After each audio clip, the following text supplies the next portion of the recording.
আমি doctor Anwar Rahman, laparoscopy and হ্যাপাটোবিলিয়ারি pancreas surgeon. স্বাগত আমার একটা নতুন এপিসোডে।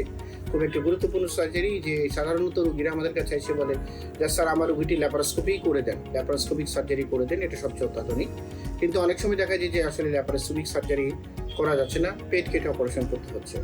বর্তমান যুগে বলা হয়ে থাকে সাধারণত সব অপারেশনই কিন্তু ল্যাপারোস্কোপিক বা রোবোটিক টেকনোলজির মাধ্যমে করা যায়, যদি সেই সার্জনটি দক্ষ থাকে এবং টেকনোলজি অ্যাভেলেবেল হয়।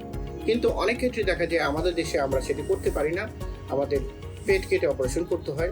সাধারণত অনেক কমপ্লিকেটেড, সাধারণত গলব্লাডার পুজ হয়ে গেছে, নাড়ি ভুঁড়ি পেঁচিয়ে গেছে, সেক্ষেত্রে অনেক সময় ল্যাপারোস্কোপি করে সেগুলো ছাড়ানো যায় না, তখন পেট কেটে করতে হয়। লিভারের অনেক অপারেশন, লিভার টিউমার অনেক বড়, সেগুলো কিন্তু সাধারণত আমরা অনেক সময় ল্যাপারোস্কোপি করতে পারি না, পেট কেটে বের করতে হয়। প্যানক্রিয়াসের কিছু অপারেশন যেগুলো হচ্ছে অনেক বড় বড় টিউমার এবং অনেক জটিল হয়ে গেছে, সেক্ষেত্রে কিন্তু আমাদের সাধারণত পেট কেটেই অপারেশনগুলো করতে হয়। কারণ এক্ষেত্রে আপনার হাতের কাজ অনেক বেশি করতে হয় এবং অনেক কাজগুলো যেগুলো আপনার ল্যাপারোস্কোপিতে করা যায় না সেগুলো হাতে করতে হয়, সেক্ষেত্রে আমরা সাধারণত পেট কেটে করতে হয়।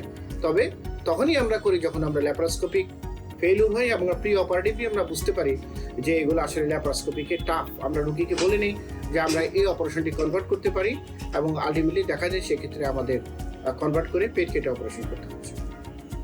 সো গুড অ্যাপে শুধু আমাকে দেখাতে পারবেন না, সো গুড অ্যাপের মাধ্যমে আমার চেম্বারও অ্যাপয়েন্টমেন্ট বুকিং করতে পারবেন। সুতরাং সো গুড অ্যাপ ডাউনলোড করে আমার চেম্বার অ্যাপয়েন্টমেন্ট বুকিং করুন। So good.